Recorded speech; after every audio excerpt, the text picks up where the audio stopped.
just want to be unapologetically myself. Everyone has something to say. The way that you look, the way that you dress, what rings do you have on, what jewelry do you have on, what does that mean about you and where you are in your life? Anyone else feel a lot of pressure? Masculine energy got me going crazy. Hey guys, welcome to the Unapologetically Yourself podcast. This is insane. I have been brainstorming this podcast for literally 2 months now, and here we are in the couch with the microphone ready to go. I just want to say, first off, my name is Rochelle. Maybe you have no idea who I am. You're definitely not going to have any idea who I am because I just started the podcast, but it is called Unapologetically Yourself. Okay, so you might be wondering, who am I? Why did I start a podcast? What does it mean to be unapologetically yourself? It means taking a sip of tea because my throat actually feels raspy and we've just started. So my name is Rochelle. I am 28 years old, years young, and I'm currently living in Vietnam. So you would obviously not guess from this beautiful backdrop, but I am a digital nomad and I have been traveling the world for the last 6 years. This is my 6th year traveling the world. If you don't know what a digital nomad is, it's essentially when you work online and travel.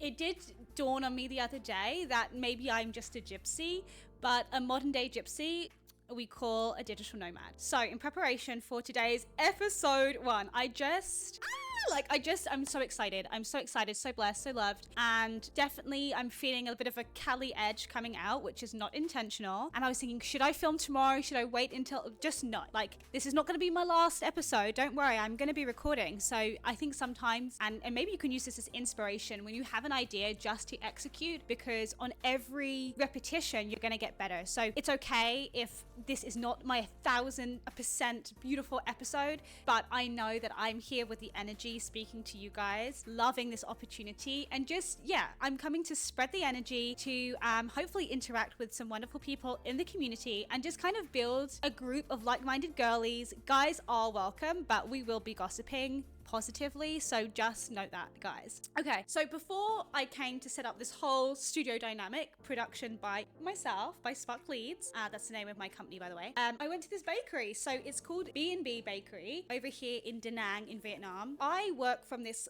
bakery quite often because they have good matcha. I have oat milk matcha, but what they do have is a ton of gorgeous desserts. Now, normally I don't get it because your girl's strong. No, but obviously moderation. So normally I don't get dessert. But in celebration of our first episode together, I did get a little dessert. So if you are watching this now, feel free to pause, get yourself a cup of tea, get yourself a little dessert so we can tuck in together. Cheers. So let's... How cool is that? Guys, am I an influencer? I literally don't know. Soon. Okay, so in my defense, I drive a motorbike or scooter here in Da Nang very well, might I add. Many stories on this. But basically, I was racing around, trying to get some tea, trying to collect home things, and I have basically fucked up the cake a little. Obviously, it's still going to taste the same, but less beautiful for you guys, the viewers. Was that aesthetic? Should I? Anyway, it's a beautiful chocolate mousse. Funny story, I actually got dessert from this place when I was on a date, and suffice to say we are no longer dating, so I'm just gonna eat the chocolate and cry. No, secretly I actually got the chocolate because I wanted to have good energy for this podcast, and then when it came packaged so well, I thought, let me just unbox this on camera. So the top layer is mousse, and then kind of like in the bottom, it's like kind of, oh, there's like white sponge, but it's kind of like the cheesecake ratio. We have like fat mousse, a little bit of sponge at the bottom. Taste test. Honestly, you just saw like the serotonin literally hit my brain in real time, but honestly, it was worth dating the guy just for this. It either has gold fleck or that is just from the box. So I'm gonna eat it. Didn't prep any tissues, but that's all right. Okay, we're back. And honestly, I feel better from eating the cake. And I feel like my voice is better too. Maybe I should have definitely eaten the cake before the podcast. But anyway, here we are. Okay, so what does it mean to be unapologetically yourself? And why did I coin the podcast this name. Obviously, I didn't coin the term, but you know what I'm saying. I'm gonna be honest with you guys. I feel like I've had a lot of rebirths in this life, and I wanted to, honestly, I just wanted a place where, like, for myself and for the other girls and the other people out there, to have a platform or a place to go where you feel like you can unapologetically be yourself. So in short, basically, I want to pioneer and I want to add to the narrative of being unapologetically yourself because of the rebirths that I've gone through, the people that I've met, that have wronged me, that I have wronged them. I'm 28, but like, honey, we're going on version 42. Like, I feel very changed from honestly month to month and the incredible people and experiences I get to live by. That being said, I don't want to be living life to the beat of someone else's drum. It has to be our own. And this podcast is going to be a place for us to delve into our minds. What does it mean to be unapologetically yourself? To me, that's living very authentically. It is just, you know, wearing the things that I want to wear. I don't know how you guys feel about aging. Obviously, we all age. It's a privilege to age. Let's remind ourselves. But being 28, I'm kind of a very fit 28-year-old and kind of, I wouldn't say immature, but I do have childlike wonder, okay? So, you know, I'm going to wear the skirt. I'm going to wear the cute outfits. I might wear things that maybe people might think, oh, that's a bit young to wear. And I just want to be unapologetically myself. Like, I just want to wear things that I feel are cute. I feel like maybe more in the era of social media, everyone has something to say. There is a judgment on the way that you look, the way that you dress, what rings do you have on, what jewelry do you have on, what does that mean about you and where you are in your life? And honestly, it's fucking overwhelming. Does anyone agree? So because of that, I wanted to make a podcast where we can all champion our best selves, living authentically based on who we are in our soul and our spirits, and letting the right people find us. The right people on the right vibration, on the right frequency. I should note, this is going to be a little bit of a spiritual, not hippy dippy, but hippy dippy podcast. I believe in positive affirmation, in being joyous, in being kind to others. I recently found it very difficult to be seen. You know, I do feel that I love to be seen, but I get a lot of, I don't know, this is hard to say. I feel like I have this gift which cannot be proven, right? So literally I could be making this up. I feel like I have this gift where I know if someone is talking about me, even if it's in a different language, you know, like maybe you're in the corner of the room and you're saying something, I know. And I know that's crazy. Like people will be like, you don't know, you're paranoid. I know. And also just from a psychological level, body language, when people whisper, just these little things also tie into the case. But I always know when people are talking about me, I feel like I'm a very interesting person. So wherever I go, there are people that speak about me. And for the longest time, I found that really difficult to deal with because I don't want you to judge me. I don't want you to be saying these things and me knowing you're saying these things. It's one thing when people are oblivious. Like if you are like graciously oblivious, then good for you. But I'm not. Like I feel it. I feel it.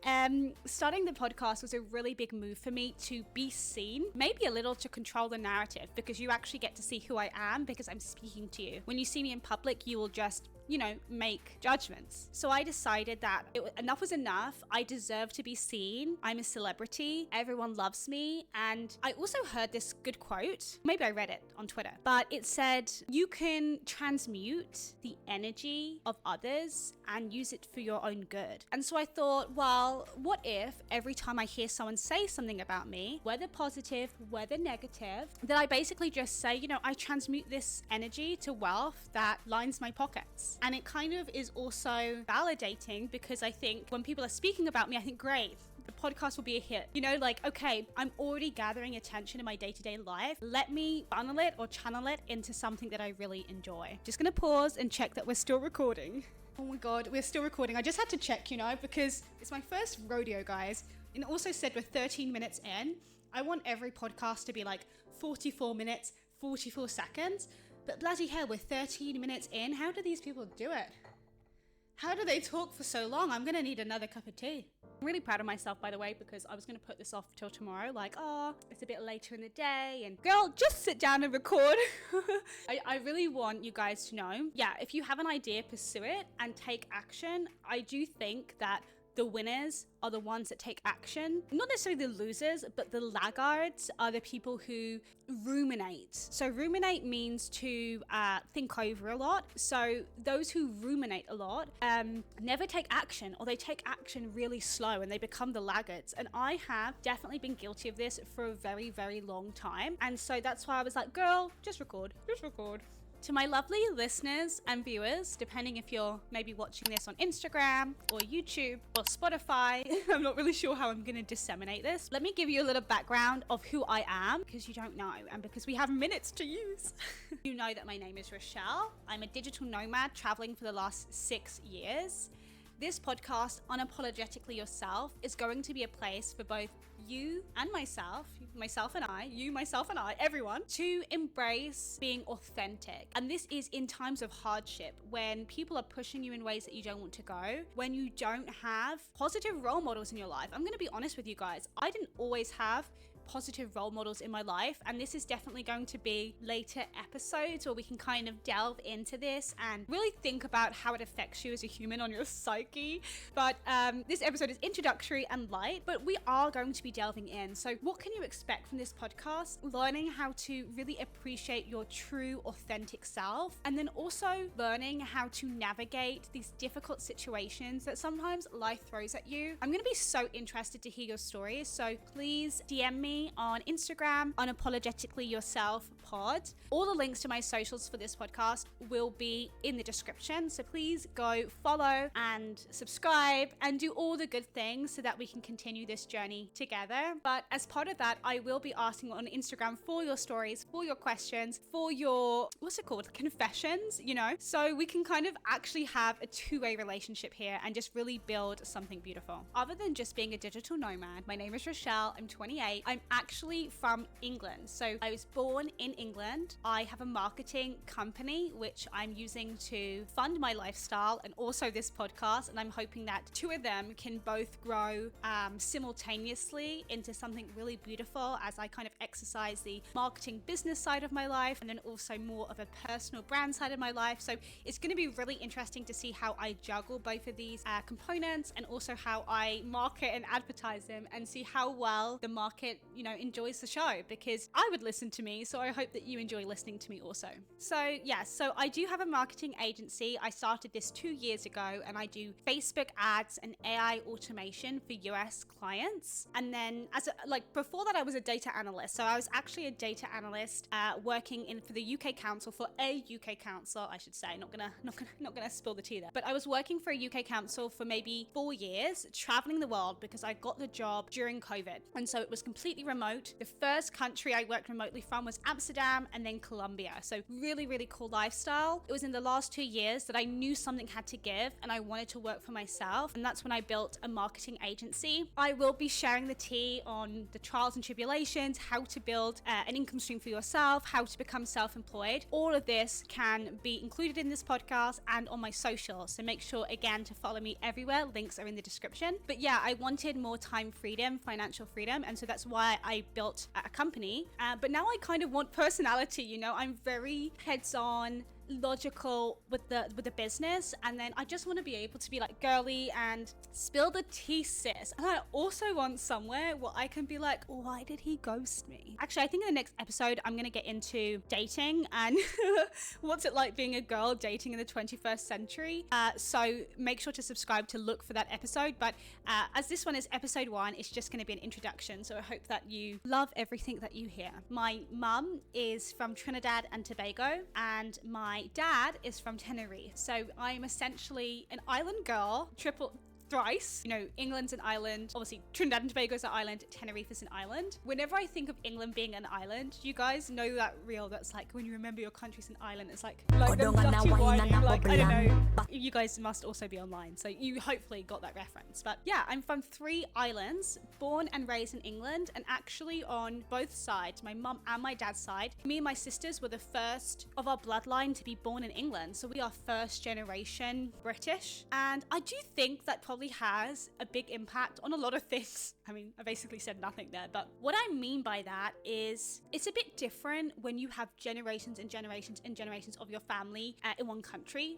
So I have friends whose, parents, grandparents, great-grandparents, whatever, are fully English. It's not better or worse, of course. It's just different. And I think that there is a different amount of stability that you get from that. On my end, both my parents moved to England, and that's where they met. And, you know, then they had to build a life for themselves in a whole new country. So they didn't have those years of stability behind them. And so that probably does have an impact on myself and my sisters. All of these things are really interesting. So I would love to also hear about your guys' upbringing and how you think it's impacted you. I have so many things to say here, and definitely she's a yapper girl. So honestly, this is why I started a podcast, so that I could just say all my thoughts. But I have a list of basically episodes that I want to do. Some of them are going to be love, dating, the do's and don'ts, or like the divine feminine. Like, anyone else feel a lot of pressure?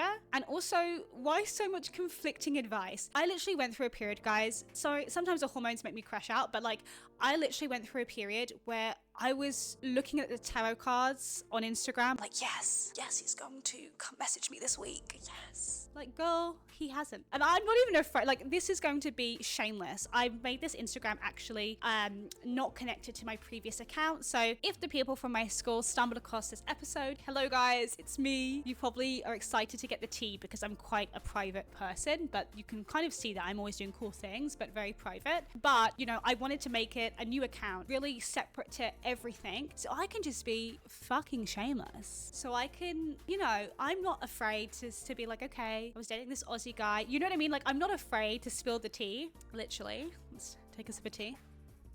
I'm not afraid because I'm being unapologetically myself. I also want this podcast to be a place where we can all learn and grow. So I really want to champion positive thinking, abundance mindset. People will love you for just showing up as your confident self. And that's exactly what I intend to do. I'm actually going to cross my legs. I feel like we're comfy now. We know each other, guys. We're basically, you know, best friends. So, you know, we've got the water, we've got the crossed legs. I don't know why the universe sends us so many tests. Honestly, sometimes I feel like it's hard to just exist. Now this, okay, trigger warning. I'm not suicidal, but this is a deep vein, a dark vein of thought. So that is the trigger warning here. And I'm sure a lot of you can relate. It's nothing so crazy. I mean, everyone has pressures in life and everyone's pressures are completely different to one another. And maybe they overlap, and that's where we all find common ground and peace in each other. The good thing about having different problems is people can give you perspective, advice. What I've known personally for myself is that I've had a bit of a tumultuous upbringing. Because of that, I am an incredible, diverse person. I feel like I can be kind to almost everyone, and welcome the outcast, because I have been an outcast at times myself. Sometimes though, I find when you meet people who have less trauma, for lack of a better word, they just can't. And if you do not have trauma, by the way, like, God bless, like, you won the lottery. Like, no shade, of course. You can't choose which family you're born into, which country you're born into, that we know of, okay? Obviously, she's a spiritual girly, and people do say that you choose your parents, and we've actually chosen this specific timeline, body, whatever, right? But until we die, we actually don't know that answer. So let's just go on what we know in reality, which is we didn't have a choice. So of course, if you've been born into a wonderful household with no trauma or anything like that, like, God bless. I'm not here to say anything bad. The only thing that I will say, and my only observation, is you guys boring as fuck. No, my only observation is that, yeah, you guys are a bit more vanilla, a little bit more boring, but that's only because, to my mind, that has like fractured or fragmented. The smoothness of normalcy doesn't quite connect. I think that's also a really great, I think I've just defined world peace there. No, I really felt like that was a profound way to describe it. So let me know if you agree with that, to those that relate. But to make my point more concise, essentially I'm saying the people that have not much trauma can't really hold the weight of someone that does. That's not always true. Some people do hold weight, but you know, no one is going to get you as much as someone with fellow trauma. I mean, that's why trauma bonding exists, because you're like, you understand my soul. You felt the depths of these emotions. Now you're probably thinking, Rochelle, hun, what trauma you got going on? Spill the tea. Honey, this is episode 1, okay? Stay in your lane. Take me to dinner first. The trauma will be coming. Hopefully no more trauma. Literally, I welcome love, light, joy, abundance, abundance, peace, prosperity, bigger boobs, bigger bum. No, I I welcome all things amazing in my life, positive opportunities, people, joy, and peace. But I'm not afraid to talk about the parts of my life that were a bit darker because, funnily enough, it adds color and it might be a narrative that someone can relate to, and it actually might be therapeutic for me to just should have gone to therapy, started a podcast, might have ADHD from the topic switching. I also did go to a grammar school in England. A grammar school is a secondary school, high school if you're from the States, where you have to pass a test to get in. It is free, so it's not private school, so of course you have to be somewhat smart, but the point is it was an all-girls school. It was an all-girls grammar school. So this also makes me think, how different would I have turned out if I went to a mixed school? I went to an all-girls school for 4 years, 7, 8, 9, 10, 4 years. In the last 2 years in England, you can either go to college to learn a trade like bricklaying or beauty, like something physical. We call that college. I know in the States you guys have college, which is university, but we're different, okay? We do things differently. So we have college, which is a trade school basically for like physical trades, and then we have university. At the end of the 4 years in high school, you have the choice to go to a trade school if you don't want to be academic, like you can go do plumbing or building or roofing, and then if you want to be academic, then you carry on 2 years at the same school or a different school. Let me put down my cake. So after the 4 years, I ended up saying to my mom, like, please, I need to go to a school with guys. So I moved schools for the last 2 years and I joined a mixed school. It was still a grammar school, so I maintained that level of education, but I was mixed with men. And oh my goodness, there's something crazy about masculine energy. You know, growing up, I was like independent woman for life. Now, oh my God, a guy spends just a couple of hours with me and I'm hooked. I'm hooked. Like I'm thinking about his arm. When can I be holding on to that? When can I be squeezing his muscle? I'm thinking, you know what? Maybe I did like his under eye bags. Maybe I did like his mustache. Like, it's crazy. Maybe it's my hormones and definitely when I'm ovulating, but girls, I don't know what to say. Masculine energy got me going crazy. It got me acting crazy. Truth be told, she's a sucker for masculine energy. I like big biceps. I also love abs. You know, they say like abs or biceps. I do prefer both. That being said, abs have gotten me in trouble. I actually have gotten in trouble quite a lot with abs. So again, yeah, let's just go in. Let's just reveal all. Also, I'm not totally sure if I got so inspired by Taylor Swift that I got the same fringe. And interestingly, I always think it's weird to see a fringe on a brown person. Okay, like I'm brown, obviously. So do you think it's strange? Like, let me know, is this strange for a brown person to have a fringe? Because I just feel like this sort of fringe is reserved for white people only. So let me know if this is a hot take or if people agree. Anything you want to discuss, it's up for discussion. Thank you guys so much for being here. Welcome to this cozy space. Everyone is welcome, supported, and loved here, and I am so grateful. I'll see you guys in the next one.